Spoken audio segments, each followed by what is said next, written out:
One is the targeting of migrant workers, not cartel members, not gang members, not drug dealers, just construction workers showing up at construction sites, raiding them, gardeners, The Insomnia Podcast. Prosperity, liberty, and peace. Now, here's your host, the Real Javier Novoa. Yes, hello guys.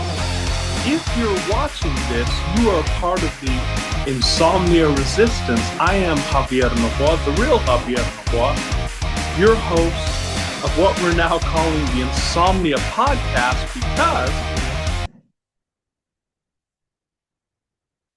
this is a podcast probably best watched at 2 or 3 a.m.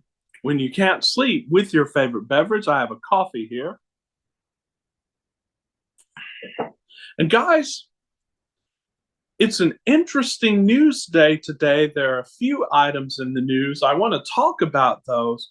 And I also want to talk about some investment theses that I've been basically brainstorming. And I'd like to hear your opinions on them. If you want to give your opinions in the comments, remember, in the Geopolitical Investing Cafe, which is our other channel, I am attempting to find investments that are going to multiply in value. And that's usually going to be done by options, whether that's call options or put options. And it's going to be done based upon geopolitical trends. That is my favorite way of investing. And I have a few ideas brewing up. Again, nothing has jumped out at me saliently. We are still watching the Iran situation because I do have a big trade in that.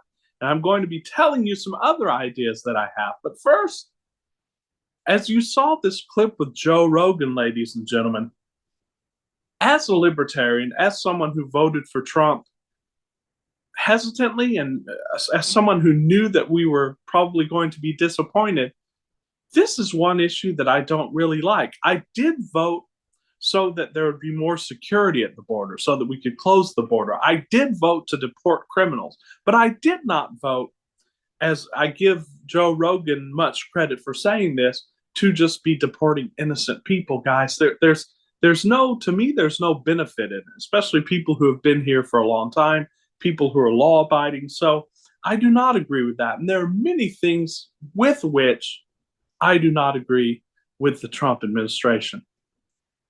Speaking of that, did you see what happened when Trump was asked about the Epstein files? Again, suspiciously, they're now saying that nothing will ever be released. And there are some good reasons for some of that, but they're saying that he had no client list and that he committed suicide.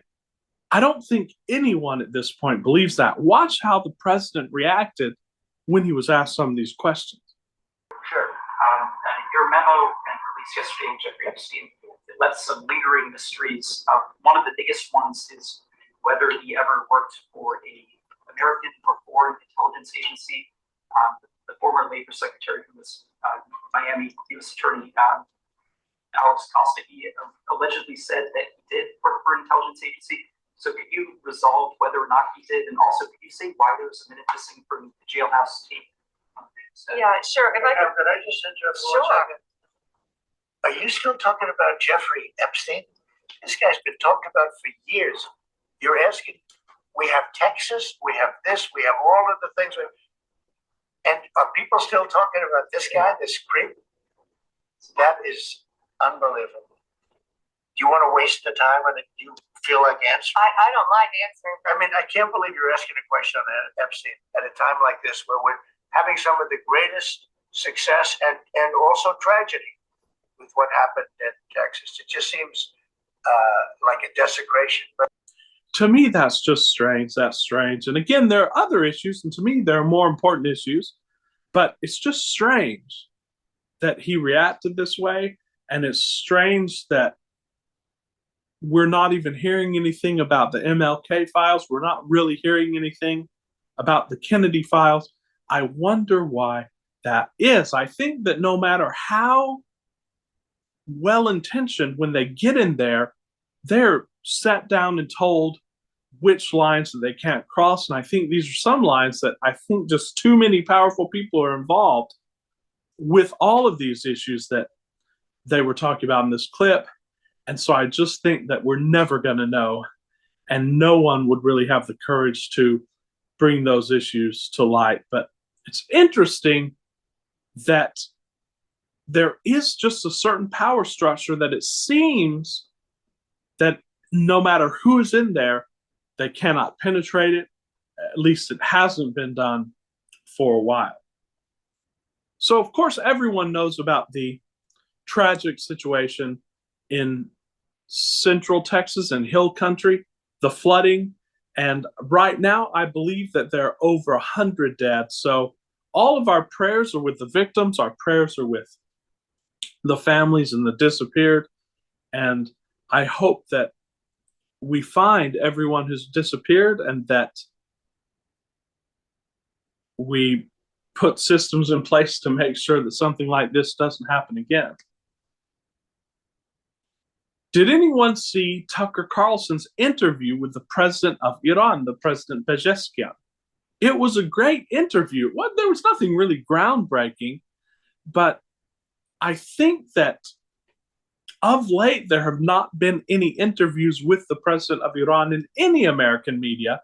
And it is strange to me how still in this country, it is seen as a treasonous act to talk to your enemies and to figure out what they're thinking. Even in this case, I don't believe they're an enemy. But if you did theorize that Iran was an enemy, you'd want to know what they were thinking. You'd want to know what their positions were, if for nothing else than to be able to mount a successful defense.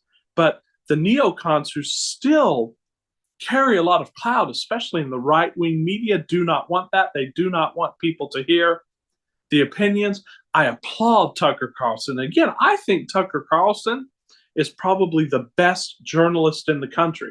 Of course, apart from Alex Jones and some others, but for a journalist who has a lot of traction, who's considered somewhat mainstream, who comes from mainstream sources, Tucker Carlson is unbeatable. And I just think at this point, he has really nothing to lose. He's going all out, and he is going to stand with his principles, which is why I would promote watching his interviews. They're very fascinating. And again, you won't get truth in any other mainstream media outlets. I'd also recommend you watch the Insomnia Podcast, because we're going to be delivering also that hard-hitting truth. It's an interview worth watching. And one thing he was asked about, do y'all plan on doing Americans harm and things like that? He said, absolutely not. And this is true from Iranians I know. You know, Iranians are very civilized. They're very polite.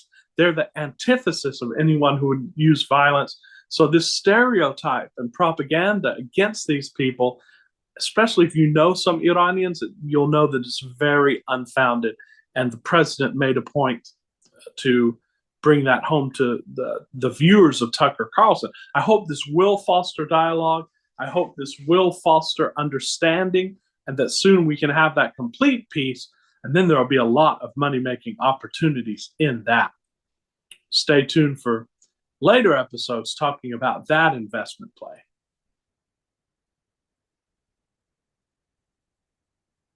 Credit card debt unexpectedly plunges as student loans soar. Consumer credit update. This is from Zero Hedge.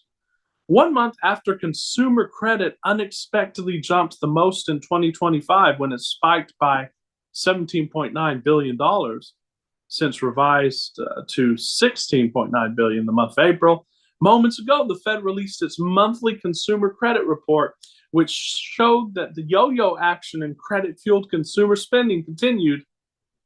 And in May, while total consumer credit rose a modest $5.1 billion, half of the $10.55 billion expected, it was all on the back of non-revolving credit. That's because revolving or credit card debt slumped by $3.5 billion, the first drop in 2025, and the second biggest monthly decline since COVID. And that's why counterintuitively, because we know that the structure of our society as a credit-based society is not good, especially if you know anything about Austrian economics, because credit is future production. It's basically purchasing current goods for future production that may or may not ever come. But according to the structure of our economic system, this is bad news. Why? Because it means people are spending less, and it means people are buying fewer luxury goods or fewer non-essential consumer goods. And that's bad news for a lot of businesses. And it seems to me that regardless of how rosy the Trump administration and others want to paint it, because they want to take credit for a good economy. We all want a good economy. It seems that this economy is slumping, and an impetus to that, I believe, a trigger for that, are these tariffs. Are Trump sending all of these letters out to different countries? I think that is one of the main factors in this. And I think the student loan debt tells the story, because, again, I've spoken to a lot of people who have student loan debt. Many of them are saying it's crippling. It's not allowing them to live their lives. They're realizing the mistake of it. No matter how high salary the job you have, if most of your paycheck or a big portion of your paycheck is going to student loan debt, the rest of it's going to rent. You have to choose between whether you're going to have transportation or food, unfortunately. And even not only are people not using credit cards as much, credit itself and the granting of credit is shrinking. So a lot of businesses rely upon that. And of course, in not too long, we're coming up in the Christmas season, which is one of the biggest retail events of the year. We will see what effect this has. Of course, these indicators are usually lagging, so there will be more indication of this in the future months. We'll have to wait and see.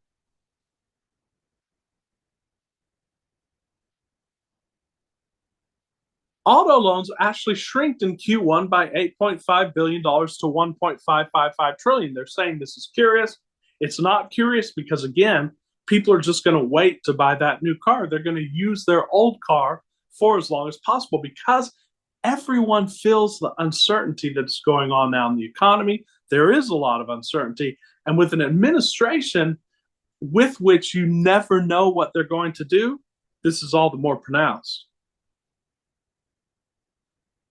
While student loans, which for years had flatlined thanks to Biden's repayment moratorium, we can debate the merits of that, soared by $27 billion in Q1 to a new record high, just over $1.8 trillion, their biggest quarterly increase since the $34.1 billion spent on on lessons during the COVID pandemic.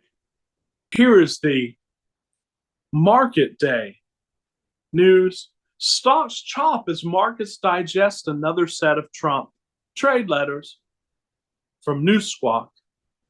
Equities mixed, treasuries down, crude up, dollar up. So it's been a pretty good month for oil. It's been a pretty good month for the dollar. And if you recall from our interview with Jim Rogers a few weeks ago, he said that one of his biggest ownership stakes were now in the US dollar, and he doesn't know what else to invest in.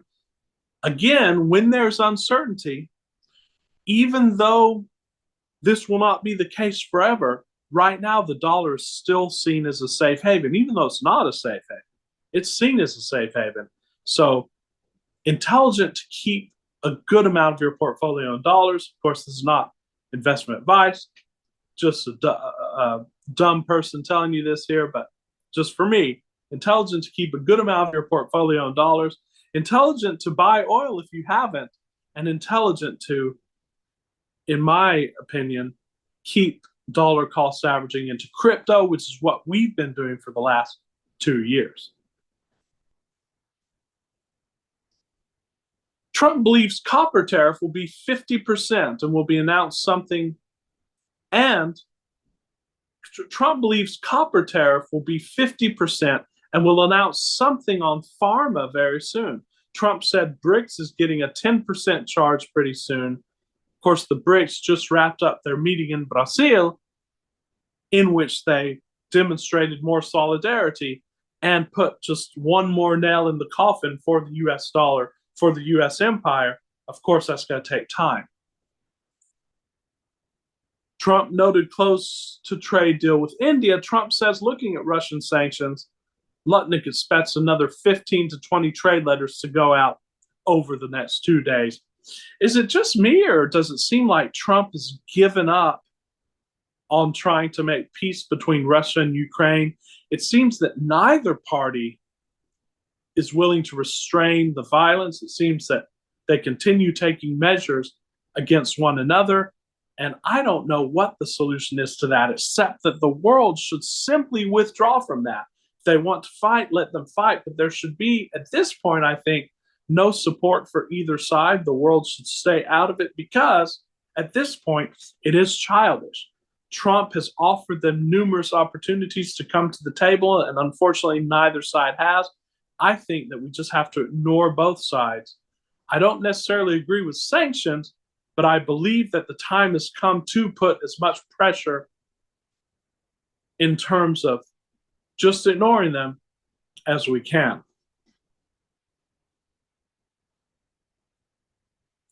Japan tariff negotiator held phone calls with Besant and Lutnick. So we've got the tariff scene, guys, and I've said many times, and I've said it on the show, that tariffs are antithetical to any rational economic thought. They were refuted by the classical economists in the 18th and 19th centuries. It is a mercantilistic fallacy that has reared its head with many popularizers. And that's the only problem I have with populism. I like populism. But as a libertarian, I believe that populism has some tendencies to just sweep economic law under the rug, thinking that they're going to benefit the populace. But what they actually do is create more issues. I believe every policymaker in the Trump administration should read the great classic Economics in One Lesson by Henry Hazlitt. He was a great American Austrian economist. He explained a lot of these fallacies: the broken window fallacy, the tariff fallacy. They're all fallacies. Thinking that we can just concentrate our efforts in one area and have the government by fiat try to solve an issue by declaring laws in one area, by setting up barriers to trade, by trying to dictate terms of trade, they simply break something in another area that nobody can see, and then that ends up making the situation worse, because economic law is like the laws of physics. It is economic law. And again, like we've said in past shows, China and America do not conduct trade. Japan and America do not conduct trade. There is no reason for these governments to be sitting in talks about how we're going to do trade. It's citizens in the United States who are trading with citizens in China. It's companies in the United States who are trading with companies in China. They can conduct that trade very well. To me, it has nothing to do with the state. But of course, the state has to feel important. They have to feel drunk with power. So they have to come in and say, we're doing something in order to justify their existence. Their existence, unfortunately, or fortunately, is not justified. Iran rapidly beefs up air defenses with Chinese help after the Israel ceasefire. And we know now that Bibi Netanyahu wanted this ceasefire more than the Iranians because Israel was being pummeled. Iran has very highly developed missile technology. They have very highly developed drone technology. And they're participating with, of course, China, Russia, and the BRICS. And these countries all have very high technology. It's no longer going to be just like a Pleasant's Little War where the superpower comes in, or Israel supported by the superpower, and just knocks out the country like a video game. Now we actually have a level playing field, and in some cases, Iran has superior technology. Why? Because they've had the necessity to develop it. And of course, necessity is the mother of invention. Now they have great technology, and I think Israel, the United States, and the Western powers will think twice before trying to start another conflict over there. Again, the only way out is peace.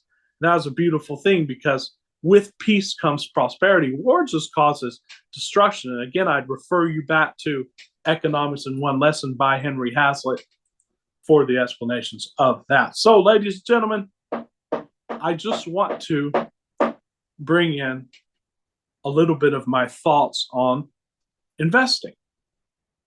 How can we make money now? And again, I have not crystallized this, but I've been brainstorming these. One thing is uranium, guys. So the world is quietly, of course, waking up to the energy crisis. There's no denying that there is an energy crisis. Nuclear is being rehabilitated. And forget the headlines. You can follow what the EU is doing. You can follow the EU taxonomy, if you will. Japan has restarted a reactor, and Kazakhstan's mining production has begun. Of course, that has to do with uranium and minerals and so on. So there's an ETF called URA. It is spot uranium. And of course, it is slowly moving, but it has a massive upside, I believe, because just uranium is going to be coming front and center. So what can we do? We might buy call options on URA. Now, I don't know when. It's something that I'm just percolating in my mind. Please, in the comments, let me know what you think. And if you have any investment ideas, please do let us know. We can benefit together. We can get rich together. Another thing is that freight rates are dropping again, just due to things cooling down. Everyone bet on a soft landing. What if we get a global slowdown from China and Europe first, economically? So we could short high beta industrials or shipping ETFs, or play cheap long volatility via VIX options as the volatility index spreads. So we could try to short those, and those would be something of an insurance. If things go down, if things go to hell, then these things would go down. Of course, this would be nothing more than a hedge, but it's something to keep in mind, something that's percolating in my mind. Another thing I talked about. AI, and we're about to do another episode on AI because there's a great article written by Jim Rickards on AI, and I want to read it and I want to talk about it because it summarizes what I have always thought about AI. While there are great leaps there, while there is great usefulness, it is going to run up against a wall, and that wall is actually the physical space, the infrastructure that's required to keep AI running. And this is exactly what this trade is about. Infrastructure is undervalued for AI. Everyone's chasing NVIDIA, but who's supplying the cables, the power, the heat sinks, and the data centers? What we need to do is find the ignored suppliers. Who is actually supplying the everyday material to actually keep the infrastructure on AI running? I'm doing research on this. What is the infrastructure of AI? Who is supplying them? And what public companies could perhaps benefit long-term from that? Of course, we're looking for short-term as well. Companies like Vertiv or VRT, Supermicro's one, SMCI, I asked ChatGPT, or obscure real estate investment trusts tied to data. So that's something that I'll be researching. Again, if you have any knowledge of this, please do put that in the comments. Another very interesting one, guys. The Mexican peso. The peso is quietly one of the strongest currencies right now.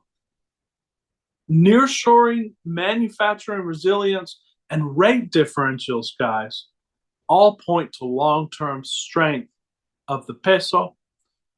And that is something to consider. Also something to consider is Mexico getting closer to the BRICS, because with the foreign policy of the United States right now, there's at least on the surface, some alienation between the two countries.